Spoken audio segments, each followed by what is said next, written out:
Bismillahirrahmanirrahim. Rebu Wekasan. Rebu Wekasan itu rebu terakhir di bulan Safar. Kapan rebu terakhir di bulan Safar? Nanti tanggal 13 September.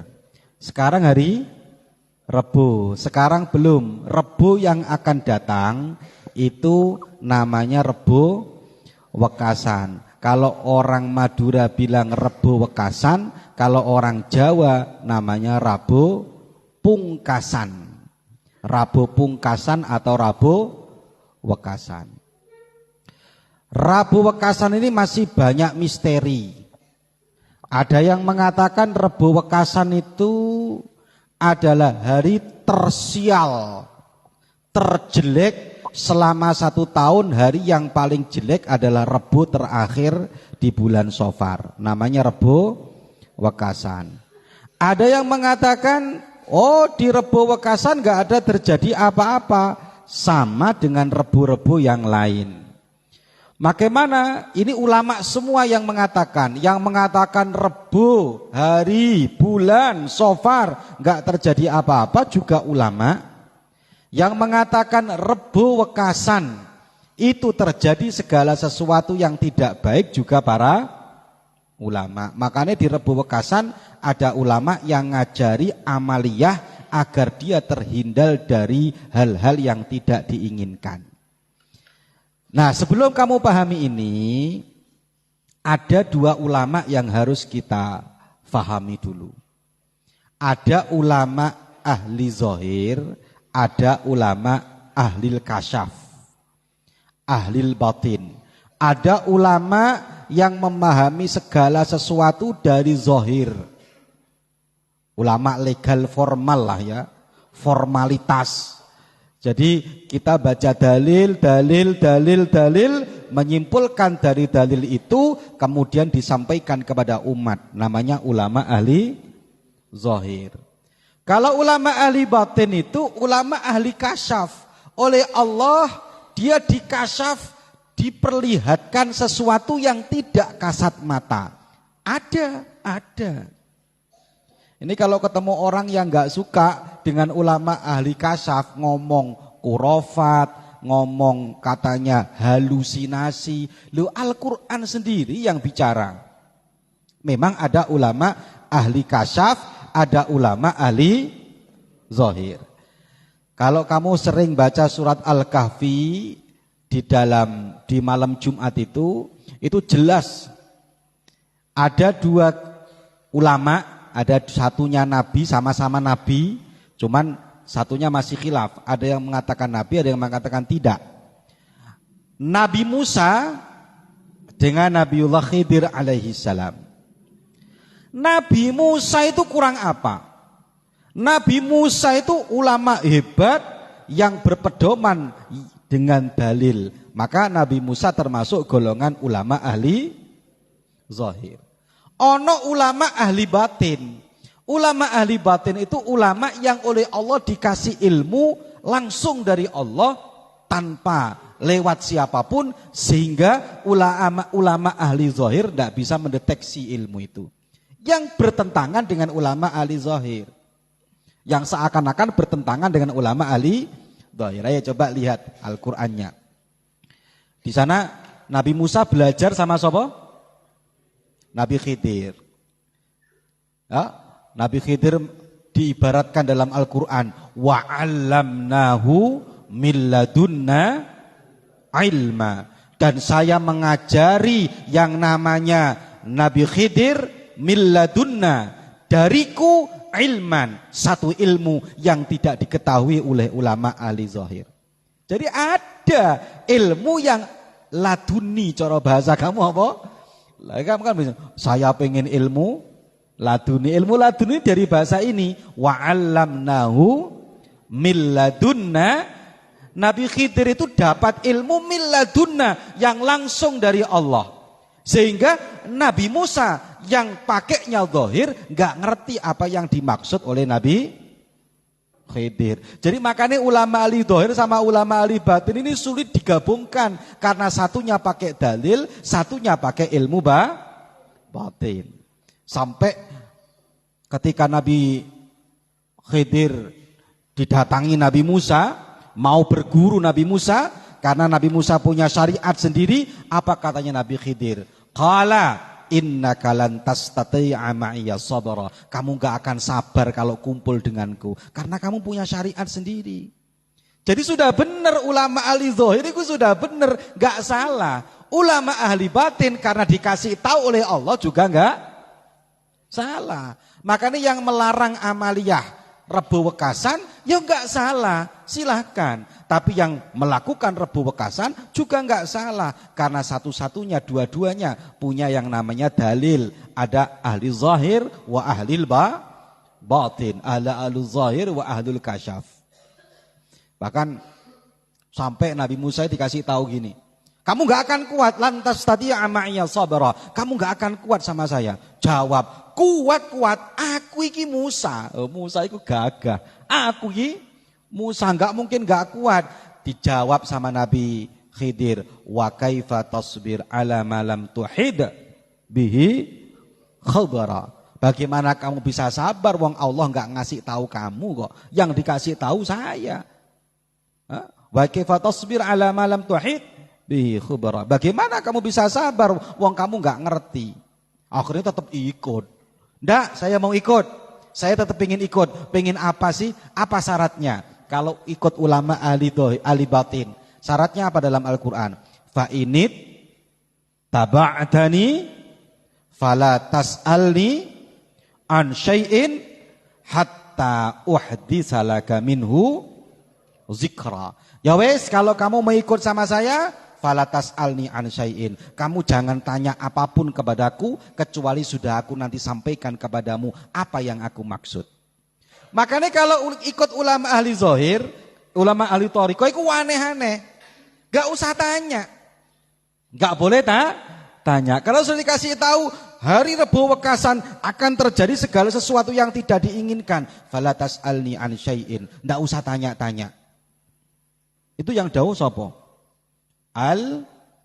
Al-Quran. Memang Al-Quran sudah membagi, ada ulama ahli zahir, ada ulama ahli batin. Kita kalau biasa ngaji kayak gini, ketemu kiai, ketemu ulama, ketemu habib sing aneh-aneh, gak kaget. Gak kaget. Kenapa gak kaget? Bisa jadi ulama ahli batin. Ya. Tapi kalau pegangan kita ulama ahli zahir, ya pegangi ulama ahli zahir. Maka enggak mungkin bisa ketemu ulama ahli zahir dan ulama ahli batin. Nabi Musa aja tukaran sama Nabi. Tidak apa boleh cuman Gus Dewa, yo tambah tukaran. Yo, tambah tukaran yo. Ulama ahli zahir. Tapi Nabi Musa dipuji oleh Allah. Salah satunya ketika Nabi Khidir membunuh anak kecil. Anak kecil kan jalan nih. Anak kecil kan gak punya dosa. Secara syariatnya Nabi Khidir menyakiti anak kecil dosa gak? Menurut Nabi Musa menyakiti anak kecil dosa gak? Dosa. Kita nyelentek anak kecil gak boleh. Nabi Khidir malah dicekek, dibunuh.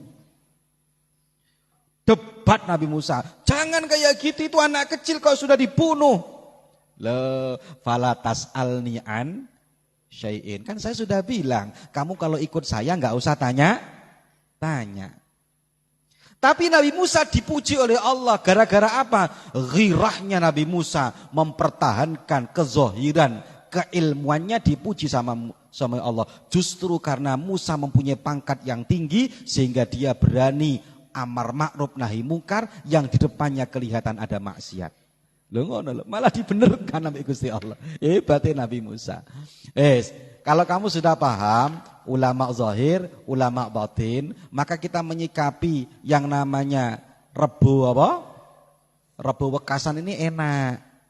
Oh, mana yang benar? Berarti benar semua. Tinggal kita melihat ini pandangan ulama ahli zahir apa pandangan ulama ahli batin, ahlul kasyaf. Menurut ulama ahli zahir, lagi yang sudah kamu tulis. Menurut ulama ahli zahir dikatakan hari Rebo terakhir gak usah melakukan apa-apa. Los, gak terjadi apa-apa. Kata ulama ahli zahir. Kenapa? Karena ulama ahli zahir berpedoman kepada hadis Nabi yang berbunyi la adwa wala tiyarata wala hammata wala safara. Tidak ada, la adwa itu artinya tidak ada penyakit menular. Gak ono, menular itu gak ono. Wala tiyarata, tidak ada anggapan sial. Oh kalau kawin nomor 1 ambek nomor 3 itu gak bagus. Jenenge jere bahasa Jawa ini apa? Jilu, bukan jimat. Jilu, 1 ambek 3. Orang Jawa kan jilu gak boleh, 1 ambek 3 kan gak boleh. Kok kamu seneng anak nomor 1, seneng perempuan anak nomor 3, gak boleh. Jilu. Gitu. Sama Rasulullah wala tiyarata, gak ada anggapan sial kayak gitu, gak bener. Ada lagi katanya kalau perempuan nyapunya gak bersih, besok suaminya songotan. Itu namanya apa? Tiaroh. Apa jenenge apa? Tiaroh. Kalau laki-laki kamu nyapunya gak bersih, besok istri kamu walaupun hafal Quran songoten. Lak lucu. Namanya apa? Tiarah. Perempuan jangan duduk-duduk di depan pintu. Kalau duduk-duduk di depan pintu tidak cepat kawin. Itu namanya apa? Tiarah. Anggapan sial. Rasulullah mengatakan wala tiarah. Gak ada tiarah. Wala hamata, dan gak ada anggapan sial dari burung hamah. Kalau sekarang di sini apa ya namanya, burung apa ya? Kalau ada orang mati katanya bunyi krek apa? Burung apa namanya? Hah? Oh, burung cucak rawa ya apa sih arek-arek? Hah? Kan ada tuh. Kalau di Jawa, kecilnya saya, ini bangun kan itu. Kalau di Jawa ada burung, kok ada orang mati, itu bunyi krek. Terus kecil saya itu ada yang ngomong, malam-malam jam 3, kwek. Teman saya ngomong, oh ada yang mati. Loh kok tahu kamu? Tuh ada burung. Itu kalau burung yang atas, tapi kalau burung yang bawah kok, loh kok odi? Wah ini beda. Wala mata, gak ono hamah. Hama itu gak bener itu kalau kamu pakai standar burung pas ada yang mati gak bener. Itu ditegaskan Rasulullah. Wala sofaro yang terakhir.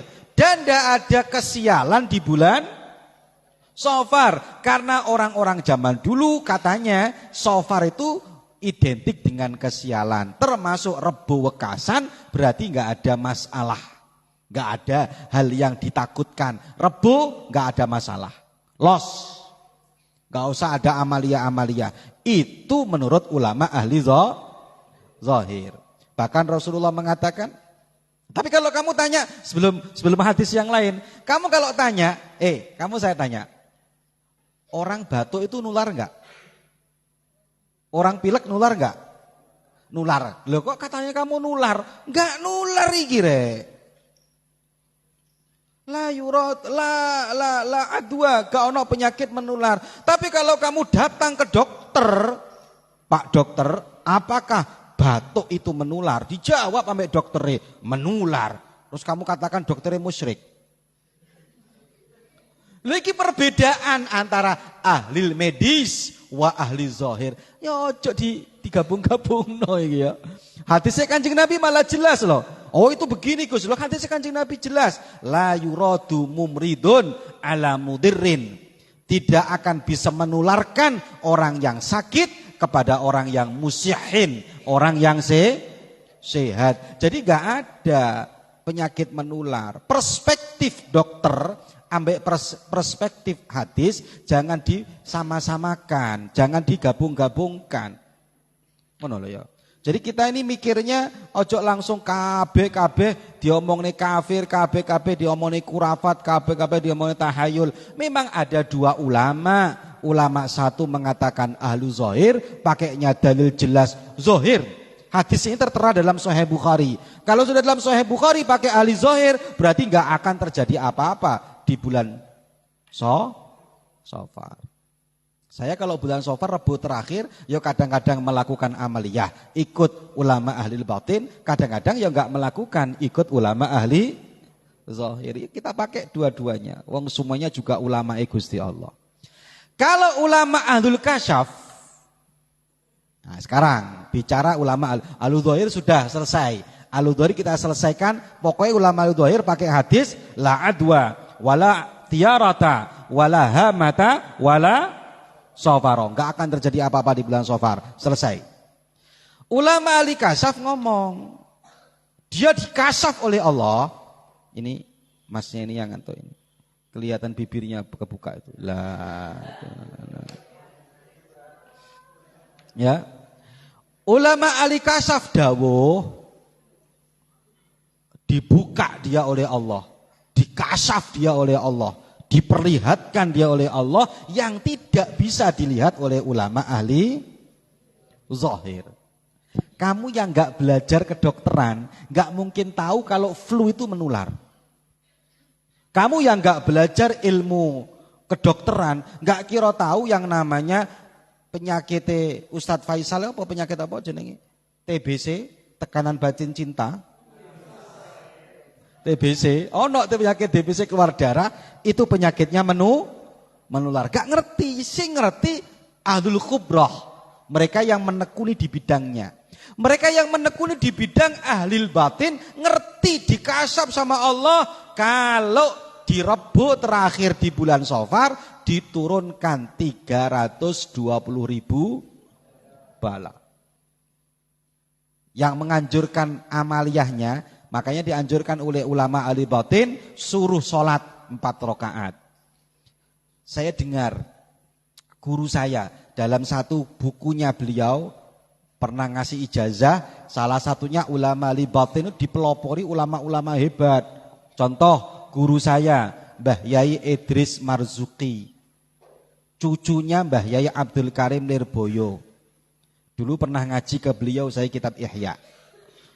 Ya.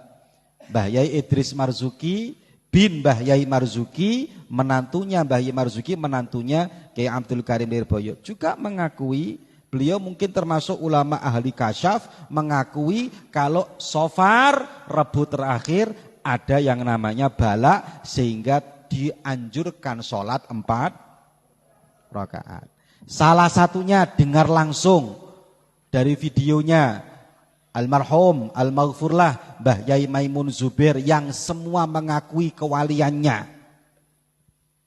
Kewalian beliau meninggal di Mekah, dikuburkan di Ma'la, walanal Ma'la wa khaifu mina. Beliau juga mengatakan menganjurkan sholat tolak bala. Berarti memang ada bala di terakhir Rebu terakhir di bulan Safar. Terus bagaimana ini? Bagaimana ini? Untuk tolak bala akan diturunkan nanti Rebu terakhir. Rebu terakhirnya kapan? Rebu akan datang. Tanggal berapa? 13 September. Sekarang masih belum, masih aman. Ya, Rebu terakhir nanti ini. Besok seminggu lagi Rebu terakhir. Dianjurkan sholat 4 rakaat. Sholat 4 rakaat itu rakaat pertama membaca Al-Fatihah, kemudian membaca surat Inna A'tayna Kal Kautsar 14 kali. Jadi kalau kamu besok melakukan ini, ya, lakukan ini dengan umat boleh. Saya ketemu dengan Kiai Sepuh di Probolinggo, saya tanya, Kiai jenengan melakukan amalia ini? Iya, saya melakukan, kata Kiai Sepuh. Umurnya sekarang 83 tahun, beliau menjawab, enggih saya melakukan karena guru saya juga melakukan. Beliau pernah mondok di Mekah 10 tahun. Melakukan. Yo. Terus rakaat kedua baca Fatihah, surat Ikhlas 5 kali. Kulhunya berapa kali? 5 kali. Kalau besok kamu pulang punya jamaah boleh dilakukan. Rakaat ketiga Fatihah 1 kali, Al-Falaq 1 kali. Rakaat keempat Fatihah 1 kali, An-Nas 1 kali. Kemudian dia ngangkat tangan dan berdoa kepada Allah. Ya Allah, jauhkanlah saya, anak saya, istri saya, keluarga saya, semua dari musibah yang akan diturunkan Engkau di hari ini dan yang akan datang. Maka barang siapa melakukan sholat 4 rakaat dengan cara ini, Allah akan menghindarkan dia dari segala macam mara bahaya yang diturunkan. Jumlahnya berapa tadi? 320.000 bala. Kalau kamu ikut ulama ahli batin, silahkan. Ulama-ulama sepuh juga banyak yang ikut ulama ahli kasyaf. Tapi kalau sudah kamu ikut ulama ahli kasyaf, syaratnya apa? Fa'init taba'tani fala tas'alni an syai'in. Kalau kamu ikut pada ulama-ulama sepuh, sampaikan, gak usah tanya apa-apa. Makanya kalau dikasih ijazah sama kiai, kasih ijazah sama ulama, ojo takon rek. Anu Jong, ini baca ya Jong, biar kamu cepet dapat jodoh. Gak usah tanya lagi, mohon maaf kiai dibaca berapa kali. Malah ruwet ke kamu. Oh baca 1000 kali. Loh andai kan kamu gak tanya kan 1 kali cukup. Mohon maaf kiai, 1000 kali takut saya salah. Gimana bacanya siang apa malam? Wah tambah berat lagi, baca jam 3 malam. Wow tambah ruwet. Kalau sudah dapat amalan dari saya, kalau dapat dari amalan dari guru saya, ini le, baca le, nggih, qabil tuh selesai saya bawa pulang. Kecuali guru saya dawuh bacanya ini sekian selesai. Ada kawan saya disuruh puasa mutih, yo mandi temen rek. Puasa mutih itu kan maksudnya puasa hanya makan nasi. Ono temen saya mandi duana, doanya mau mandi, dulu dia di puasa enggak tanya-tanya, kamu puasa mutih, inget ya, enggak boleh makan yang enggak putih. Akhirnya dia segala yang macam yang putih dimakan, tahu putih dimakan. Ya padahal tahu itu kan enggak boleh, gitu. Tahu putih dimakan, gitu. Pokoknya dia semuanya dimakan. Yang warnanya putih, es krim warna putih dimakan. Loh kamu katanya mutih, ya kan yang penting warnanya putih. Lah makanya kok arek kok gak takon-takon lakoni, aman. Pokoknya ijazah dari ulama ahli kasyaf gak usah takon-takon, aman. Baca cong, baca. Gak usah kamu tanya lagi berapa kali. Waduh, jam berapa? Wes tambah abot. Los, dol, lakukan. Ngono cara nenek oleh ijazah. Saya juga kayak gitu. Kalau ada ijazah dari guru saya, lakukan, siap kiai. Nanti kalau ditegur sama kiainya, lo kamu kok lakukan ini? Lo jenengan nggak ngasih penjelasan kiai. Oh bagus, mandi. Oh selesai. Gitu. Kalau kamu tanya-tanya, tambah ruwet, los. Itu carane. Carane ulama ahli kasyaf. Apa fa'init taba'dani fala tas'alni an syai'in hatta uhaddisa laka minhu dzikra, sampai aku ngasih penjelasan. Sudah, kesimpulannya apa? Kesimpulannya 2. Gimana tentang apa tadi? Rebo, wekasan, maka boleh kamu ikut ulama ahli zahir, boleh ikut ulama ahli kasyaf. Kalau ulama ahli kasyaf berarti sudah benar, ulama ahli zahir juga benar, gak ada yang salah. Bagaimana kita menyikapi? Ya kita mensikapi bagaimana dua-duanya pakai ilmu. Satunya ilmul batin, wa 'allamnahu min ladunna ilma, pakai ilmu ladunna ilma. Al-Quran menyatakan seperti itu. Ulama ahli zahir ya mereka pakai dalil-dalil yang sah, yang soreh. Dua-duanya benar, kita ikuti mana yang menyebabkan hati kita ini mantap. Kadang-kadang ulama ahli zahir ya ikut, ulama ahli batin ya ikut. Al-Fatihah.